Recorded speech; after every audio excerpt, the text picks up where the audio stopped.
Hey all, Late Night here, talking a little bit more Destiny and Rise of Iron. By now, a lot of you have probably finished off the campaign missions and gone through the strikes a couple times that Rise of Iron has to offer. And now you're thinking, what do I do to get my light up in preparation for the raid tomorrow? By the end of the campaign, you're probably about a 340 light, maybe a little bit more, but rumor is the recommended light level to even start the raid is going to be 360. So what do? There are a couple different things you can do to get new gear or get some infusion fodder to raise your Guardian's light. As you've probably noticed, blue engrams seem to be decrypting at a maximum of 340 light when they stay blue. That doesn't mean you should stop collecting blue engrams though. Keep picking them up, keep decrypting them. There's a possibility that they'll decrypt into legendary items, which will adjust themselves to your current level. Furthermore, this has happened to me twice so far. I've had blue engrams decrypt into exotic items, so keep grinding away at it. It's worth it when that happens. Next up, check out the gear vendors in the tower. The Vanguard, the Crucible, and even the different factions will be selling gear at a base level of 350. So if you have some extra legendary marks and can afford it, this is a real sure way to get a 350 item for a very specific slot. I would say give special consideration to picking up a ghost from one of these vendors, since ghosts dropping as loot are a lot less frequent. Also, if you have a surplus of planetary materials, check out which faction is accepting donations for reputation. The conversion rate isn't especially good, so I wouldn't recommend dumping a whole lot, but if you need just a little more of a push to roll over your reputation to the next level and get a rewards package, I think it's going to be worth it. Faction rewards packages you get from rolling over will give you a choice between armor and weapons, which will again adjust to your current light level, most likely being 1 or 2 light above what you have right now.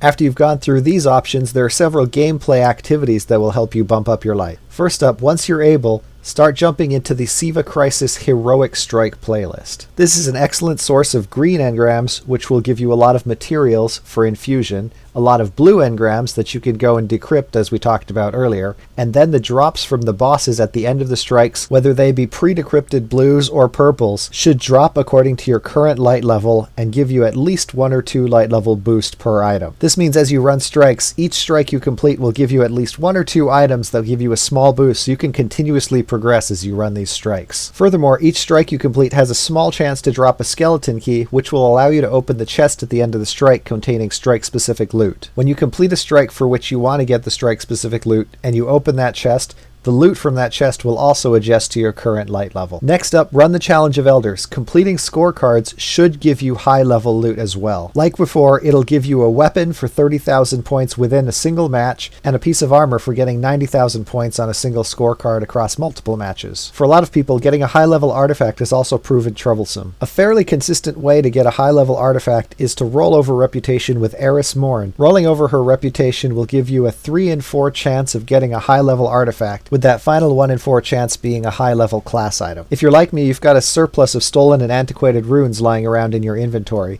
so running Court of Oryx a whole bunch of times will be a quick way to roll over reputation with Eris. Finally, take part in the new activity Archon's Forge in the Archon's Keep area of the Plaguelands. Unfortunately, the drops here are not quite as consistent as I would like, but it seems that when they do drop, they do match to your light level and help you increase. There are even a few activity-specific drops that will only drop from playing the Archon's Forge, so if you're chasing these, this is a good place as well. And finally, going full circle back to the Cryptarch, legendary and exotic engrams will always decrypt according to your current light level, generally giving you a pretty good chance of at least a small increase. Since these items can go higher than the supposed 365 maximum on any blue items, I'm personally hesitant to decrypt them en masse until I get to at least about that light level. Well, those are the most effective ways that I've found to bring your light level up, especially in preparation for the raid tomorrow. If you found this video useful, I'd appreciate a like and subscribe down below. Keep it tuned here for more Destiny and Rise of Iron content, and give me a shout out in the comments. What's your current light level, and are you prepared for the raid? And I will catch you all next time.